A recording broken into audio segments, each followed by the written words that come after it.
life, everyday, late at night, not okay. All I want, and I pray, all I need are some better days. Fuck me, I'm looking in the mirror, so foggy, but I've never seen clearer. I don't really think anyone can save me, and honestly I'm not really sure I want saving. I like to be my own worst enemy. There's no risk if you don't try at anything, so I'ma just keep buying everything. See you in the next life, have to be a better me. I don't think that my head's on straight, gotta flip it and grip it and go and get an x-ray.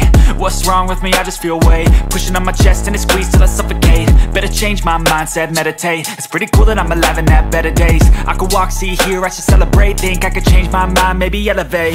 Living life, everyday, late at night, not okay.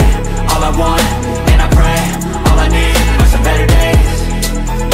Yeah, all I need are some better days. Cause all I want, and I pray, I believe in the better days. I'm kinda stuck between a rock and a hard place. Do I work hard or live at my pace? You're only young once, yeah that's all great, but I also want a future where I'm okay. Living life is doing lots of cocaine. Wait no, it's living with no shame. Wait no, it's sleeping in on Sundays. I guess it's different for each of us and that's okay.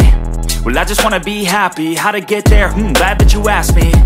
I think it's different for everyone. Some of us need work, others need fun. Some of us need purpose to overcome. But try to do what you love when it's said and done, cause there's so many differences in each of us. Trust your gut, it can show you what you want. Living life, everyday, late at night, not okay. All I want,